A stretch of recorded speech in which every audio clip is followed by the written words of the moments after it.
and welcome to a late night show of the African History Classroom. I am your African history teacher, Professor Hicks. It's approximately 11:30 right now, and excuse me, I had the energy to get on. I was up anyway, actually watching the Knicks game. So yes, I'm a little tired, but I am really I'm fired up. All right, so we'll be moving away from Egypt for a while in images, and kind of going back to our original format, where I'll be coming on and doing some lecturing, some reading, and of course some occasional images as evidence to what I am about to present to you. So beginning tomorrow, we'll be starting a whole new topic and a very controversial one. And I'm going to show you the book first so you can get a peek. And maybe if you want to, you can purchase the book. Why do I say purchase? Because I'm going to be on this topic for quite some time. Why? Because this topic requires a lot of research, a lot of evidence, and a lot of lecturing. So if you're not the type that likes to hear lectures, you're probably not going to want to view me, but I hope you find what I'm going to be discussing important enough to really take a view of this, whether it be lecturing or not. Yes, the images are wonderful of Egypt, and my trip was excellent, and I've learned so much from it, and as a historian, I thought it was important to do that. I have another trip I want to go to before I leave this planet, but for the time being, we're going to leave Egypt, and we're going to go to what I promised you about a month ago, and that is this.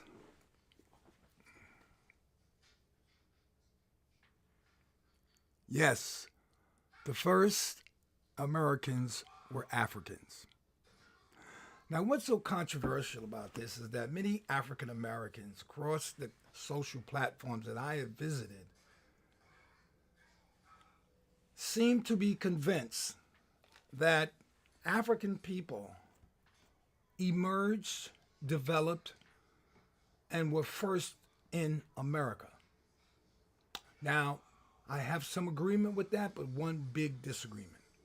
My agreement is similar to what this topic is going to be about, is that Africans were the first persons in America. My disagreement is that they developed there. For example, on a recent site I was on, and the site is a pretty good one. The person who runs it, I'm not going to give his name and whatever, but he is an astute researcher, and don't know if he's a historian or not. And many of the things he puts on his site are verifiable, or have a lot of validity to them. And when you cross-reference his scholarship, you see that he is on point. But one of the areas that he's off point is when he discusses the African people being in America, or developing, were created, and emerged there. Simply saying that Africa itself is not the birthplace of human beings, particularly African, saying or asserting that Africans were first in America, not in Africa. Now, I find that very troubling. I find it totally against scholarship and scientific evidence. Some very simple layman type evidence, like, for example, the development of the human species. Yes, one of the reasons why we can claim Africa as the cradle of civilization, as a cradle of humanity, as the only race, because there is only one race. That is the human race. And that race was found and created in Africa. Every other race is a mutation of Africans. With that said, those staunch African Americans and Afro Africans, I don't know if they're all from America, have not studied the scientific, anthropological, biological, linguistic morphological, phenotypical evidence that is required to make such a statement. So let's see if we can get some of it clear tonight. Let's just quickly go through the stages of development in Africa that can be found nowhere else on the planet. And if so, or had been, we would have known by now that it had. Mostly every scientist, biologist, archaeologist has agreed that Africa is the birthplace of humanity. But if you are of the argument that America was the first place African were, I'm going to give you a couple of things that you can use, or I can challenge that with, or you can retort and show me something different. For example, nowhere in the earth can you find Australopithecus robusto or robusto. Nowhere. That species, that hominin, is not found anywhere else in the world. The next developing species is Australopithecus gracile. This species is also found nowhere else on the planet but in Africa. Then we move on to Homo habilis, the tool maker. Homo habilis. He was the first, or she was the first tool maker. Then you get to the next species, which is Homo erectus. Homo erectus, meaning the ability to stand. We then move to Homo sapien. And then we move to Homo sapien sapien, the wise human. Now, all of those species that I just named you, all have been found in only one place on this wonderful planet that the colonizers are trying to destroy. And that place is in Africa, particularly in the Olduvai Valley. The evidence supporting this is so voluminous and so overwhelming that I can't get it. While these African folks that I'm seeing on these sites are still emphatically trying to state of African presence developing in America. None of them have shown proof that like I just recited. So let's move that nonsense out the way. But I do agree with them on the other point, that the Africans were the first Americans. This book by Dr. David Imhotep, who's an ancestor now, passed just recently, proves that point irrefutably. Moreover, since he's passed, he would be glad to know, as he probably does know because he is an ancestor, that evidence has been found in America, that 130,000 years ago, mastodon, these are the animals who are the ancestors of the elephant, mastodon bones, broken bones, have been found in California, upstate New York, Orange County. And these bones are not bones of decay where you need to do radiocarbon dating. These bones have been cracked, which implies that whoever or whatever did this was a human species. Moreover, the tools, Homo habilis tools, were found next to these sites that confirm that a human being made these cracks. Now, why is that so amazing? Because scientists over the last 100 years claim that the Clovis culture, which came into America about 13 to 15,000 years ago, was the only and leading culture in the world. Also, when Dr. David Imhotep's book was published, it caused a furor amongst the scientific community. Many of them refute him, but the evidence was so strong that all of those who did refute him were always in the, what I would call, scholarly circles, the Eurocentric, concentric group of people who have been plagiarizing, lying, repressing information over the last 200 years, including up until recently that Africans are from Africa, not white people. Yes, these people for the last 150 years, Blumenbach, I used to be able to name them right off, have asserted that white people were responsible for all the Egyptian monuments. White people were first in Africa. But that's, of course, nonsense now because most people understand just through the sun, the climate alone, Europeans could not have it developed there. And those lighter skinned albino people who have developed there as a result of offspring don't live very long from that climate. Don't live very long in that climate. The albino. So this 130,000 year mastodon find and discovery not only showed that human being was there, but it refuted everything they said about Dr. Imhotep couple of years ago. Yes, Dr. Imhotep has been vilified. I should say first he was vilified, but now his argument is taking shape. Now you got to remember that when you're doing this research, you have these Eurocentric people, scientists, brilliant people who refuse to let this information out.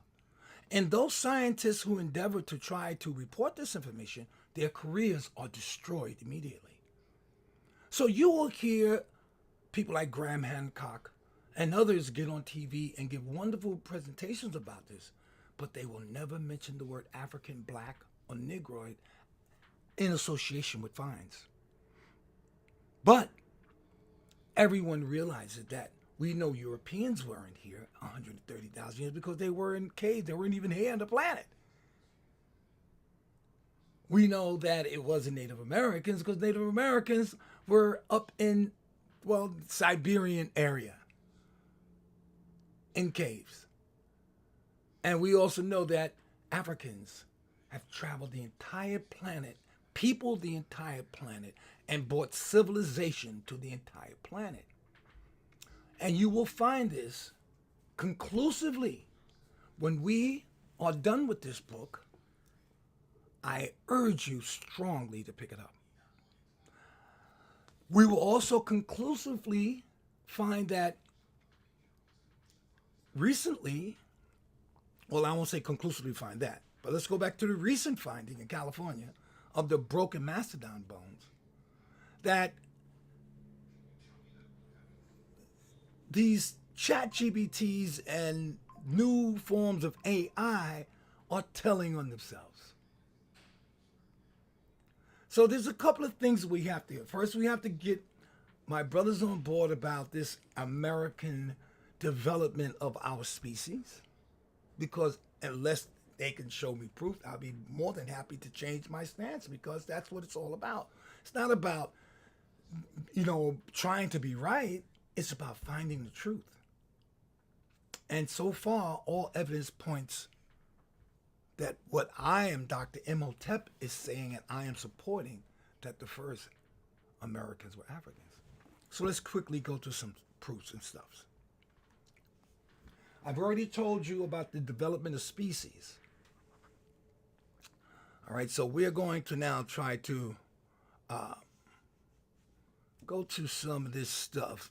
Let's see if I can get it back. All right, so this is one of the AI products. Now, this is a wonderful tool for research. If I had AI and Chat GPT when I was in college, I'd be a master. I'd have 1,000 degrees, and I'd be the smartest person in the world because this stuff is incredibly great, but it's also faulty, like all machines. And the people who make them, humans, we are faulty. We have not gotten to the place where we are godly, and we're never going to get godly through mechanical development and technology. You get godly through the Spirit. You get godly by finding the truth. You get godly by finding out, who am I? Know thyself. Man, know thyself. You can't get godly through AI. As that piece of information is not where we're going, it's important to know the connection between that when it comes to knowing the truth. So, anyway, I went, of course, like I do all the time, and many people do. This is a wonderful practice. I love doing it, hanging out with Perplexity and ChatGPT, because I catch them all the time. So I put the question, were Africans in America 30,000 years ago? There's no widely accepted evidence that Africans or any modern humans were present in the Americas on 130,000 years ago. The mainstream scientific consensus remains that humans entered Americas from Siberia and via the Bering Strait between 15,000 and 20,000 years ago. Now, here they're referencing the Native Americans, the ones you see, with the eye and the hair and the long hair. Yes, they were here. Yes, they did come here, but very, very, very early. Very early. And they came from, well, I'm not going to give you that right now. So the scientific mainstream remains saying that there's no such thing way that happened. They're going to watch how they tell themselves. With some archaeological sites potentially pushing back the date of the arrival slightly further, but not remotely as far as 130,000 years ago. There's a controversial claim based on the discovery in Southern California where Macedon bones dated to 130,000 years ago show breakages pattern that some researchers in 2017 study interpreted as potential evidence of human activity, including the use of stone tools, Homo habilis, breaking bones. However, this interpretation is disputed within the scientific community. All right, so this is them telling on themselves. In summary, now here's where we gets a little fuzzy. We go to Clovis people. I kind of tell you about the Clovis people. They're the ones who are these great scientists. I have to call them, many of them are racist. They are. You have to read their material like I did to understand that they are. These are the ones in charge of everything. The same ones who said that white people came from Africa. The same ones who purported racial theories, racial hierarchy, that one race is more superior than the next. These same racist people, most of them are dead now, but they have their, I would say antecedents, but they have their other folks who are still pushing this garbage, and it's sad. But Dr. David Imhotep knocked him out. And when I begin to read this stuff to you and then tell you to see the evidence and then bring some evidence as far as images as far as I can, because I'm not the most technological person, you're going to see that this is not so. So now we talked about they didn't, all right? First they said they didn't find no bones, and the bones they couldn't say that they were what they were. But now, so I asked them, were broken Macedon bones found in America recently? Yes. Broken Macedon bones have indeed been found in America recently. In 2024 and 25, there were notable discoveries, including a complete mastodon jaw, toe bone, rib fragment unearthed in Orange County, New York, our town, and the well-preserved mastodon skull, along with other bones in southern Iowa.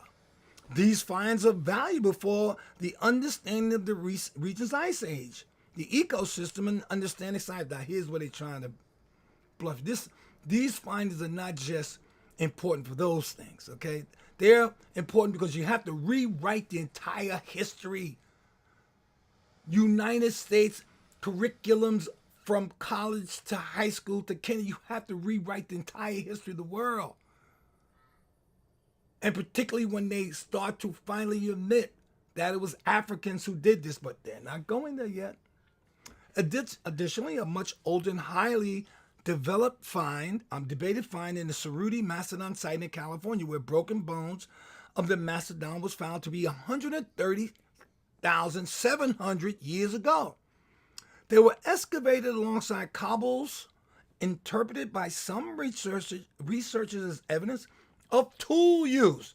Now, folks, just a moment ago, I read you these very same chat saying that there's no evidence, that's just an interpretation. But now they're saying they've found some tools. Now, mastodons can't break their own bones. And mastodons don't have hands or the opposable thumb they use to grip a tool. One of the reasons why our ancestors were able to develop from Homo habilis to Homo erectus is because they were beginning to use tools. The thumb, which is so important to grasping, developed from the ape's opposable to what we call today here. Try to act like an ape and pick up your fork with just 4 fingers. You can't do it. You need the thumb.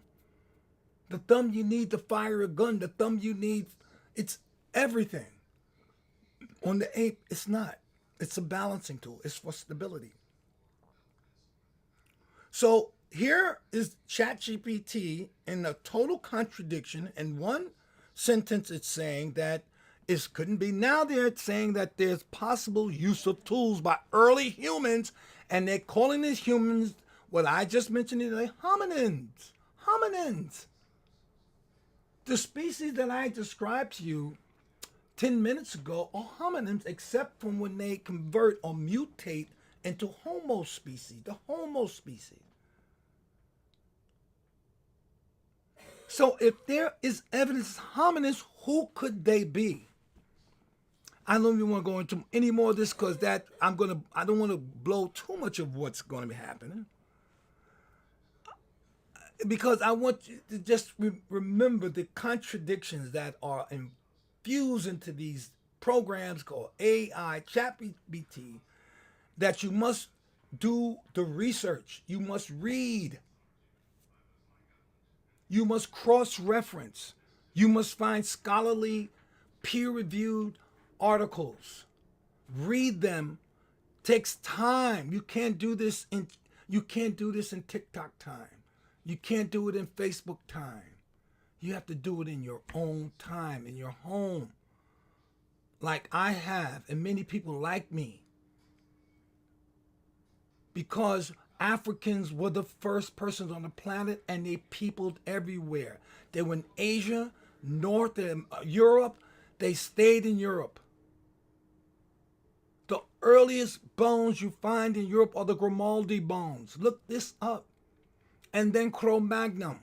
Both of those species were African. In morphology, Cro-Magnon, I will say, began to mutate into what we today call Europeans a little more, but they still had dark skin. They still had the nose. They still had the same phenotype. And the excavations in the Grimaldi, France, and Lower Italy shows that they had the same morphology. And by that I mean bone structure. Even the Neanderthals were black.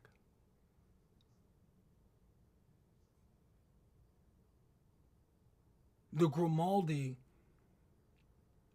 if you research, you will find, brought the first culture to Europe.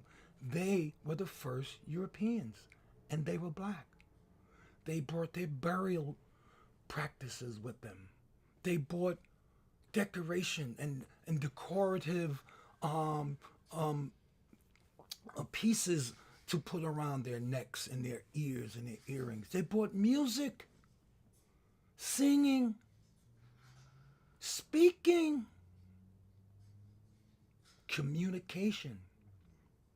This is what made them survive, because they communicated and they did something that Many Europeans didn't do later on when they mutated into what we see them today. They shared. Yes, that's how civilization began, by sharing.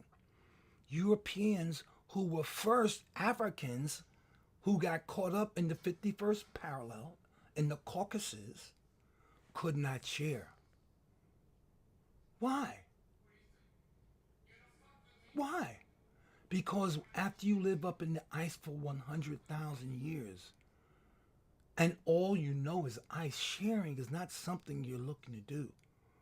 You're looking to keep what you got because you ain't got a lot. And what you ain't got, you're looking to see who else got so you can get that too. But let's not get it twisted. Africans peopled America as well as most of the world.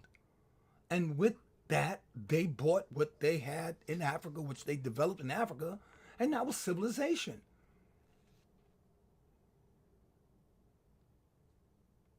The Grimaldi brought with them the Orination tool, the Orination tool, the Orination tool. Look it up. The first time culture was brought to Europe. They brought that with them to America. These people you might know better as the Twa, negatively called pygmies. That's another European horrible adjective for people, pygmy. But the name of these people called the Twa. Professor Kaba Kabane called them the Twa Mbuti. These were the first Americans. And we're going to find that out as the week goes on. So before I leave you, I'm going to read you a little bit from the forward. I should add that Graham Hancock, one of the guys I mentioned, I got his book, author of The Fingerprints of the Gods, endorsed Dr. Imhotep. Look him up. He's big time, and he's a European. One of the good ones. Malefia Santi, great Afrocentrist. He's the one who developed Afrocentricity.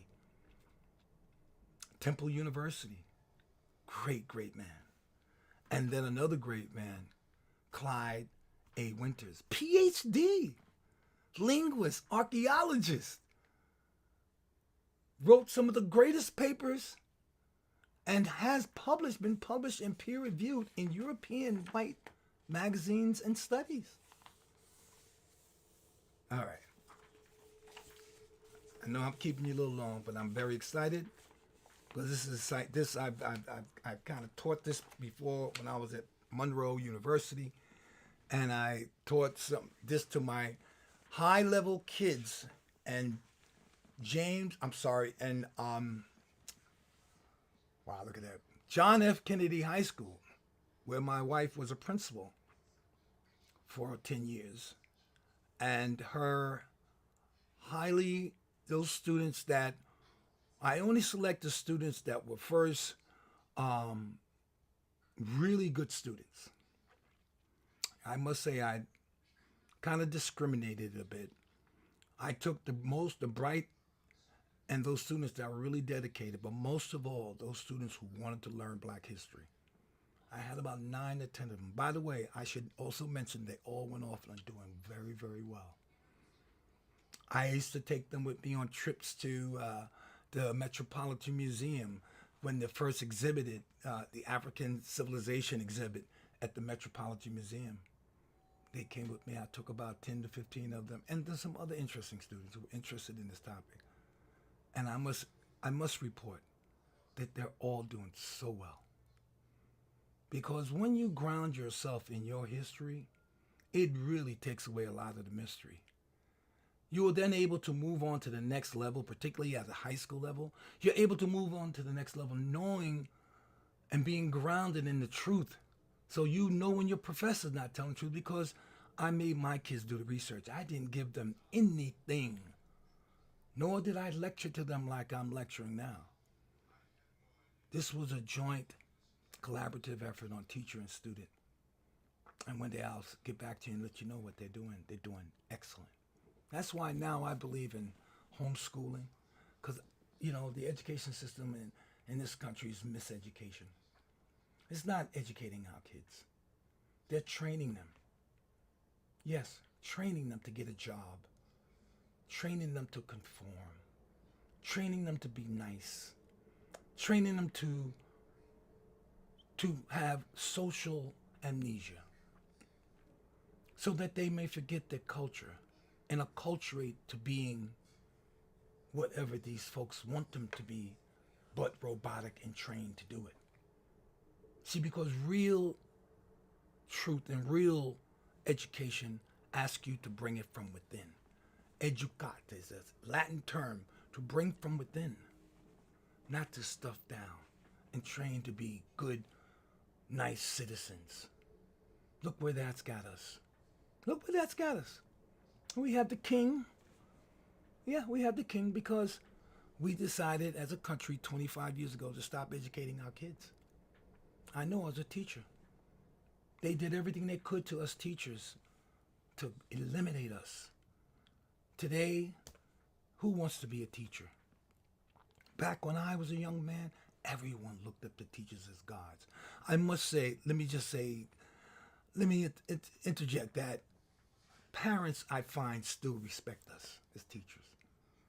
But the status quo, when you see baseball players making millions of dollars for throwing a ball, and football players and teachers barely able to buy shoes, teachers who spend their money to buy materials for their students because the Board of Miseducation from whatever state you are can't afford it.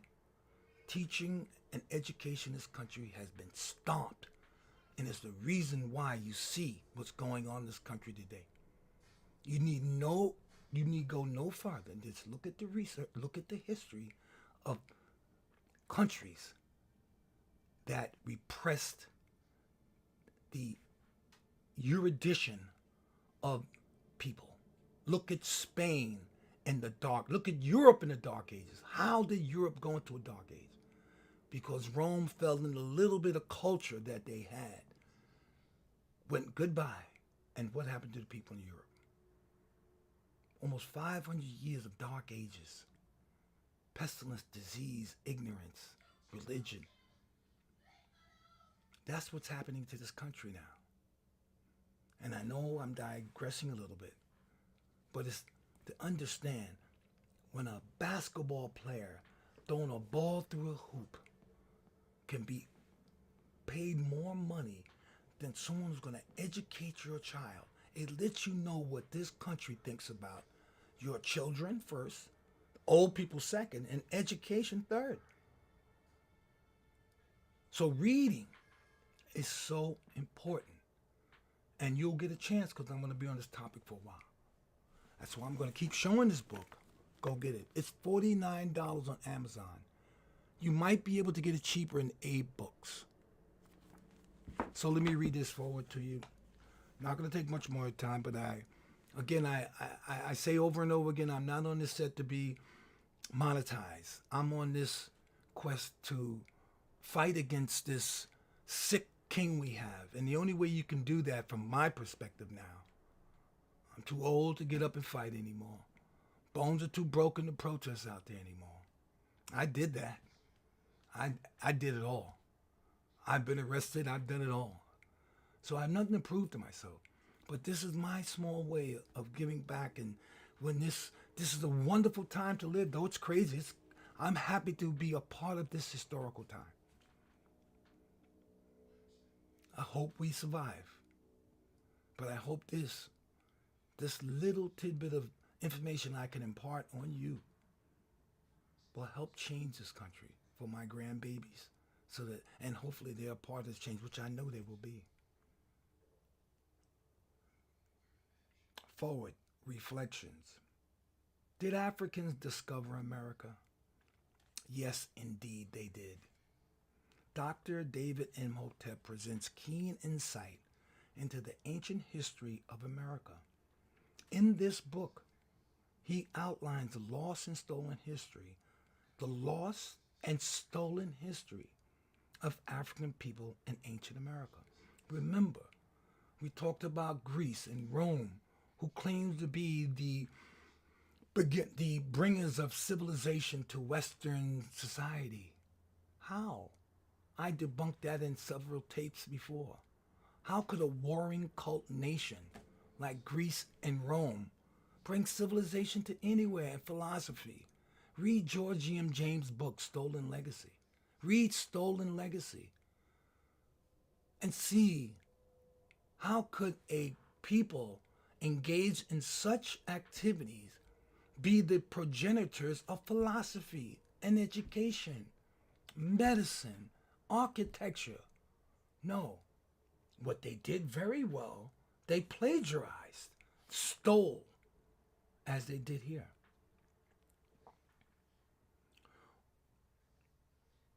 You will discover the long antiquity of African people in the New World and how they contributed to the rise of civilization, particularly in the West.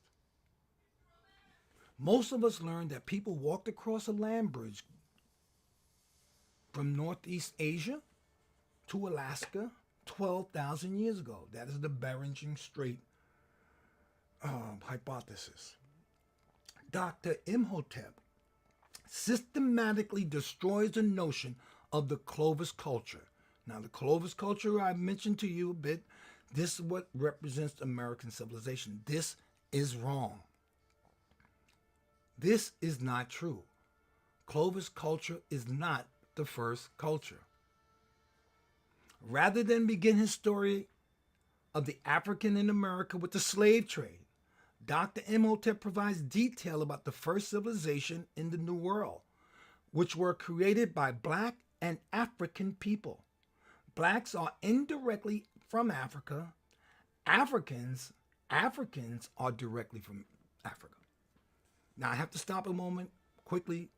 This brings us to the point with my African brothers and sisters who claiming that we emerged and developed and were created in America, that there is no association. We can't call ourselves Africans. Absurd. Absurd. Africans from America are Africans. Their heritage is African. But they lived in America. They came here first and developed civilization here. We know that the Bering Passage between Asia and North America was blocked by ice 110 to 12,000 years ago. So if it was blocked by ice, how could these people come there? This isn't scholarship. This is not Professor Hicks. This is in scholarship. Ice. So how could people walk across a land bridge when there's ice? Archaeological evidence indicates that anatomically modern humans, now when they use that word anatomically, all they're saying is Homo sapiens sapiens, meaning anatomically, body-wise, everything in your body, meaning your phenotype. Your phenotype is your nose, your eyes, your skin, your lips. That's your phenotype. Your morphology is your bones, your back, your finger bones, your tibia, your tibula, your shoulder bone. Bones in your body is morphology. Phenotype or phenotype is your skin and how you appear. When they excavate your bones, they excavate your morphology. And then they begin to test it. Radiocarbon, and there's a few more tests now besides radiocarbon. When I was a young man, it was mostly radiocarbon. But they have developed a few more. Just one more time. Archaeological evidence indicates that anatomically modern humans were living in South America between 30,000 to 15,000 years ago. We will learn that although the Ice Age was a barrier to man's overland migration to the New World, there were many blacks here even before the ice melted. Many blacks were here before the ice melted. Blacks came on boats. Boats. The Twa Imbudi, which are derogatorily called pygmies, sailed. These were people were geniuses. They were mystical people. Europeans in Britain and Ireland talk about these Twa Imbudis, as people that were mysterious, could predict the future, could fight like hell, and were bringing culture and language. They came here by boats. Why do I emphasize that? Because the European colonizers and the racist theorists and scientists and archaeologists, they have for years stated that black people could not navigate. That we did not have boats. I was in Africa. I saw the solar boats made by Khufu. I was in his pyramid looking at this boat that's bigger than some of our ocean liners. But you look at the materials, look at the research, what these racists have said about us. The Twa Imbudi took boats here. There's a current outside of Africa that goes directly to Central America. There are 3 currents. 3. You don't need to do nothing but get in a little boat. You ain't got to even paddle much. And you're in America. I conclude. Several people of African origin entered Americas, including the San, the Anu, the or Negrito type, and the Proto-Saharan variety of blacks. Now, Proto means the original. Saharan means sub-Saharan and Saharan desert. Sahara, there's no the Sahara desert. And I'll continue. Yet it was they. And by the way, let me just say that one more time. The proto means original. Proto, when you see proto, it means original or first. And the Anu, Twa, the Twa Imbudi, derogatorily called pygmies, were the people who were. These are the people who first got here. These are the people that first got to America. These people were hunter-gatherers. We're going to talk about that more. They were hunter-gatherers in Africa, so when they came here, they were. Yet it was they who founded the first civilization of Kush. When I went to Africa and I saw the sketches and the images sketched on the wall of these people, these diminutive, derogatorily called pygmies, but who were the first people like Menes. Yes, Menes, the first African pharaoh. Well, he wasn't a pharaoh, but he was the first African king. First dynasty. Menes was a Twa, an Anu. These people were the first one who founded the civilization of Kush, Nubia, and Egypt. Before the rise, that's why I called him king, not pharaoh, King Menes, before the rise of the first pharaoh, as well as the first civilization in Mesopotamia. Now I'm going to end with this. This Mesopotamia crap that people run about, these people look different, they look Arab, whatever. This is a falsehood. Mesopotamians, what we call from the Tigris and Euphrates River, from that area that you call today Iraq, were African people too. Just like the first Persians were African. It's on their walls. Go to Babylonian walls, look. Google this, or go Google, people love to Google. All these people were black. The Amorites, the Assyrians, all black. Many of the Romans were people of color. The first Greeks, the Minoans, were black. You will find that Europeans, 8,000 years maybe, 8,000 maybe on the planet. Because when all this activity that you read about in biblical times, in ancient times, these were not white people. I watched the movie Alexander the Great, the Battle of Troy, and Menelaus, and Troy, and these are all black people. Yes, the Battle of Troy. These are black people. This has been proven archaeologically. So, I want to thank you for your time. I know I've been on long. I really don't care because this is I have to move away from my pictographs and get back to what this station is all about. It's about giving out information, the truth. So, I'm going to sign off now. It's been wonderful. It's about 12 o'clock at night now. It's time for me to get ready. I have to get up in the morning, hit the gym. And I wanted to let you know that we'll be moving forward on this topic. Again, Africans were the first Americans by Dr. David Imhotep, who's an ancestor now. We're gonna wake him up because he's going to be happy to hear that people are listening to his hard work. And we're going to find out a little about this guy. Very interesting man. So we're going to do, before I get started tomorrow, I'm going to do a little bio on him. You're going to be very interesting, or very interested in what he has done, because he is very interesting, or was. And with that I say, Ashe.